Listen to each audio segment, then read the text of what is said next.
Eu jogava bola.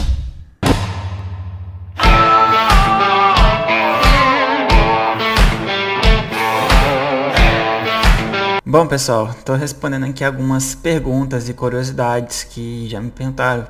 Por exemplo, Vitor, como é que você conseguiu ficar bom no Revit? Como é que você chegou até aí, né? Como é que você desenvolveu esse método de ensino? Como é que você desenvolveu esse curso que você tem? Então, eu vou explicar um pouquinho da trajetória até chegar nesse método de ensino, tá?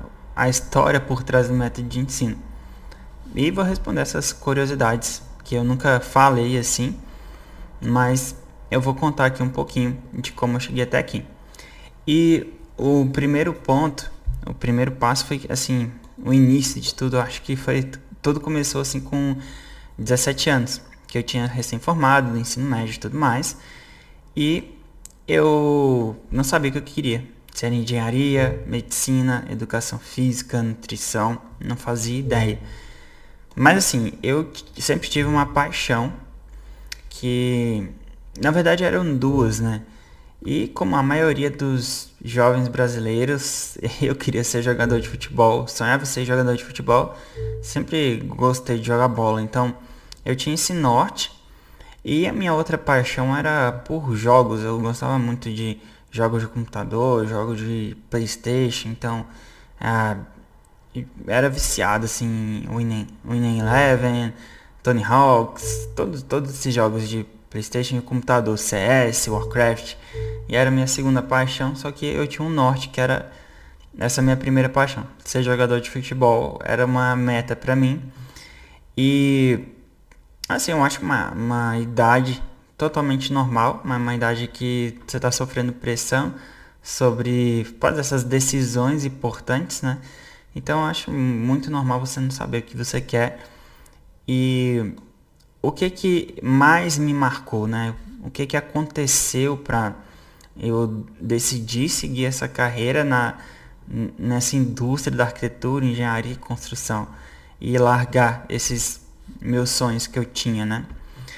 E então assim, como eu falei, o meu marco foi com 17 anos e com 17 anos eu estava voltando de uma viagem que eu fiz para Curitiba e foi para Camboriú, Balneário Camboriú, jogar num time que chamava Camboriú. Se chamava Camboriú Futebol Clube. E lá éramos 3 pessoas aqui de Brasília, eu e mais 2 amigos. E tinham pessoas do mundo todo fazendo uma peneira, fazendo um teste lá. Porque eles iam chamar 3 jogadores, né? E eu fiquei um mês jogando lá. Foi o meu último teste, assim, como nessa carreira que nem chegou a ser profissional, mas foi o meu último teste. E eu voltei pra Brasília, né, depois desse mês, um pouco desanimado porque eles chamaram 3 pessoas. São que pessoas sub-15, né, abaixo de 15 anos. E isso no futebol faz muita diferença. Você tem 1 ano a mais, 2 anos a mais, 3 anos a mais, faz muita diferença, principalmente na cidade, né? Então eles selecionaram pessoas abaixo de 15 anos. E aí eu voltei muito decepcionado, assim. E aí meu pai, eu vim, falei tudo pra minha família e tudo mais. E aí meu pai foi lá e teve uma conversa comigo. Chamou pra conversar. E eu achei muito legal da parte dele me dar essa confiança, me dar essa liberdade de escolha, né? Mas ele, ao mesmo tempo, ele me abriu os olhos pra algumas coisas. Então, ele chegou pra mim e chamou pra conversar. E falou, filho, senta aqui, vamos falar sobre um negócio sério aqui. Eu não quero te desanimar. Ele falando pra mim, eu não quero te desanimar, mas estou aqui pra te apoiar no que você decidir ser, tá? E eu quero abrir seus olhos também. As oportunidades aparecem, às vezes você não pega, aparece na sua frente, às vezes você não agarra e acabam passando, né? Então, o que eu quero dizer com isso? Quero dizer que o futebol ele é muito complicado, né? O futebol, assim, se você não tem nenhum empresário, não conhece ninguém lá dentro, pra te indicar, pra te colocar no time bom, você tem que ser um fenômeno. Um Neymar, um Ronaldo, um Ronaldinho, um Robinho, que só assim você vai conseguir se destacar. Então, isso é muito difícil, pessoal. Carreira de futebolista, né? E assim, se você se machucar, já era, né? Já era sua carreira. Machucou, torceu o joelho ali, teve que fazer cirurgia, vai ficar uns meses parado, então é assim, muito difícil. Hein? Eu vou te dar outra oportunidade aqui. Por que você, enquanto você não tenta um treino, não fica fazendo esses testes, você não entra numa faculdade e vai fazendo um curso em paralelo? Eu falei, pô, boa ideia, né? Mas o que eu faço, né? Eu não sabia o que eu iria fazer. Aí ele falou, por que você não faz engenharia? Engenharia civil. Porque em Águas Claras, na cidade que eu moro ainda, aqui em Brasília, era a cidade que mais crescia na América do Sul. Né? Teve o maior índice de crescimento, né? De prédios por área, né? Da América do Sul. E a oportunidade para engenheiro, arquiteto, pessoal que mexe com construção mesmo, estava faltando oportunidade. E aí meu pai me deu essa luz, eu falei, vou entrar aqui em engenharia, e meu pai me dando todo esse apoio, foi muito bom, muito importante para mim. Claro que muitas pessoas não têm essa oportunidade, né, dos pais apoiarem, dos pais poderem dar uma faculdade, mas no meu caso foi essencial. E eu sabia que quando eu escolhesse fazer duas coisas assim, eu ia acabar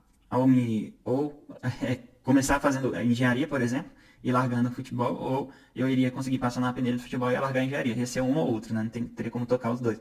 E foi o que aconteceu. Eu comecei a engenharia e eu fui me arriscar na faculdade, né? E no início da faculdade eu sempre fui muito assim, o que um engenheiro precisa ter? O que um arquiteto precisa ter para se destacar? O que um engenheiro precisa ter para se destacar? Eu sempre procurei fazer tudo que o profissional precisa ter para se destacar. E aí eu fiz uma listinha, tem que ter curso de Excel, tem que ter curso de AutoCAD, tem que saber dominar essas ferramentas. Então, eu fui e fiz meu primeiro curso, que foi um curso de AutoCAD, um curso de 100 horas, eu estava mexendo bem e tudo mais. A gente estava mexendo rápido, sabe aquelas pessoas que mexem assim super rápido, sabem todos os atalhos? Então era eu no AutoCAD, fazendo os projetos já no AutoCAD, isso no início da faculdade eu já dominava muito bem. E aí, um mês depois desse curso de AutoCAD, um amigo chegou para mim e falou, Vitor, você já ouviu falar do Revit? É um software que também está tendo um curso aqui perto da faculdade. Eu vou fazer, por que você não faz, tal. Aí eu falei, não precisa, eu já tenho AutoCAD, não preciso do Revit. Enfim, e aí ele disse que eu não tinha entendido. Falei, não, você não entendeu. O Revit é um programa mais poderoso que tem vários outros comandos. Faz corte automático, faz 3D automático, renderizava, enfim, dava os quantitativos. E eu, isso é interessante. E eu falei, faz 3D e tal. Eu sempre gostei muito de 3D, como eu falei, eu gostava muito de jogos. E eu acho que eu sempre tinha uma facilidade para isso. Enfim, e só dele me falar que fazia o 3D e tudo mais, corte automático, caramba, por que não fazer, né? E aí eu iniciei. Aí foi a minha iniciação no Revit. E quando eu comecei no Revit, parece que não fazia nenhum sentido o método, o processo no AutoCAD. Porque você fazia uma vista aqui, uma vista aqui, uma vista aqui. Aí tem uma alteração nessa, aí você tem que mudar todas as outras. Esse processo no AutoCAD, cara, pra mim não fez mais sentido algum, porque no Revit é um modelo integrado. Você mudou alguma coisinha no modelo, muda em tudo, né? Então, começou pelo processo. Falei, cara, não tem sentido o AutoCAD.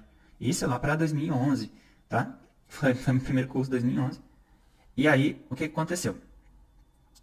Depois desse meu primeiro curso, o meu professor, que me deu aula, né, meu primeiro professor, ele viu que eu tinha muita facilidade. E aí ele estava de saída desse cursinho, onde eu fiz a aula. Aí ele pegou e me indicou para dar aula. Pô, aluno recém-formado aqui no curso do Revit, eu ainda estava na faculdade, tinha acabado de começar a faculdade. E aí ele já me indicou. E eu falei, por que não? Eu fiz um cálculo rápido, né? O curso pagava R$ 200 por aluno, e mais ou menos a turma tinha 4 a 5 alunos ali, e demorava 2 semanas. Então, se eu pegasse 2 turmas no mês, eu estava ganhando 1.600 por mês no início da faculdade. Caramba, para quem nunca tinha ganhado dinheiro com nada, feito nenhum trabalho assim, estava excelente. Eu falei, caramba, vou dar aula. Então, eu abracei essa oportunidade e comecei a dar aula. Claro que no início, cara,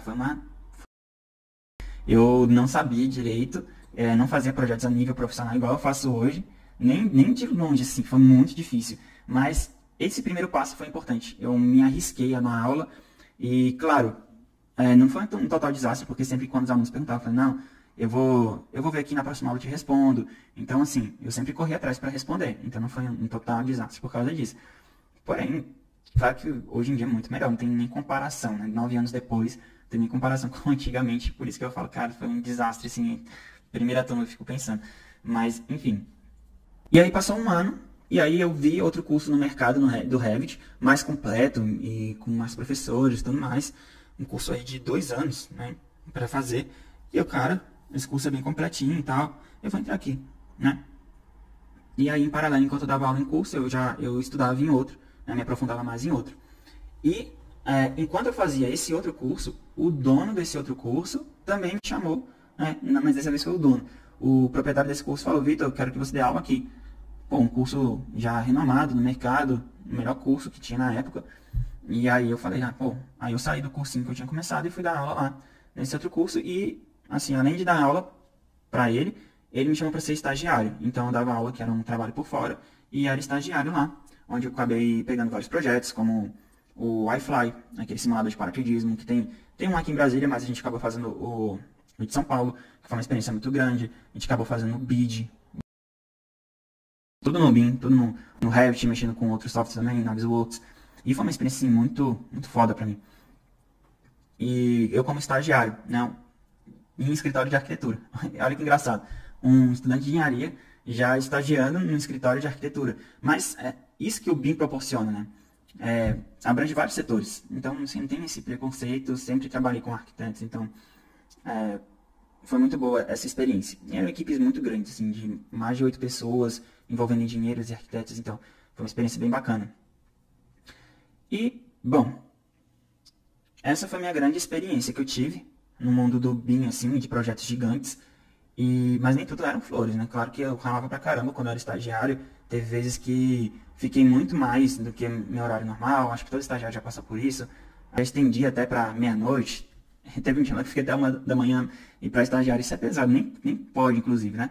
Mas aconteceu. Então, nem tudo são flores. Muitas coisas foram que eu tive que ralar mesmo para aprender, né? E, assim, avançando um pouco mais, eu formei e trabalhei numa construtora por 8 meses, que, assim, na verdade não encaixou no meu perfil, não encaixou no meu jeito. Eu estava fazendo um serviço de engenheiro de obra, que não é meu perfil, e eles mexiam ainda no AutoCAD. Então, assim, não vou falar que foi um retrocesso, mas foi boa a experiência em campo que eu tive em 8 meses, foi muito boa. Vi várias reformas, toquei várias reformas, acompanhei várias reformas, vi construção de casas do zero. Então foi muito bom, assim, essa experiência em campo. Então foi muito bom para mesclar com o meu conhecimento em projeto. E aí deu 8 meses, eu decidi fazer meus trabalhos como autônomo mesmo, que estava valendo mais a pena na época. Então, voltei a fazer trabalhos como autônomo e, assim, eu tive... eu falo que foi até um pouco de sorte, porque eu sempre mandei currículo para órgãos públicos aqui em Brasília. Aqui em Brasília tem muito disso. Alguns órgãos públicos recebem os currículos, arquivam, deixam numa lista de espera. Mesmo que não seja concurso, você tem chance de ser contratado como servidor. E foi isso que aconteceu comigo. Um mês depois que eu saí dessa empresa de engenharia, um diretor de um setor de arquitetura e engenharia de um órgão público me ligou. Falou: Vitor, tô vendo aqui seu currículo, você tem uma boa experiência com BIM e você tem uma boa experiência também com obra.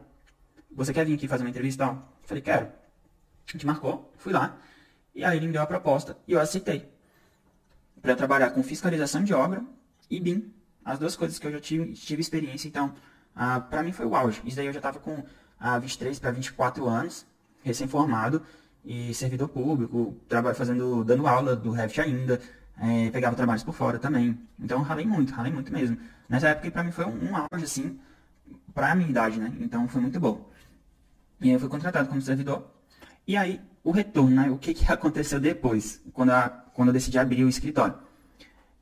Concluindo essa jornada que eu estou explicando para vocês, da minha experiência, né, para chegar até o curso que eu dou hoje, assim, depois de 2 anos trabalhando como servidor, eu resolvi juntar com minha sócia, a arquiteta, a Larissa Catão, e a gente resolveu abrir um escritório, a L2V Arquitetura e Engenharia, que unia as duas profissões, arquitetura e engenharia, que a gente entende, né, que a arquitetura e a engenharia se completam. Então, foi muito bom para a gente pegar clientes por causa disso, né? Os clientes, na maioria das vezes, fechavam projeto com a gente porque nossa empresa tocava a obra deles depois. Eles não gostavam, quer dizer, a maioria dos clientes que a gente pegou, a gente tinha essa sensibilidade, que eles não gostavam de pegar obras, trabalhos picados, assim, faz o projeto em uma empresa, faz a obra em outra empresa.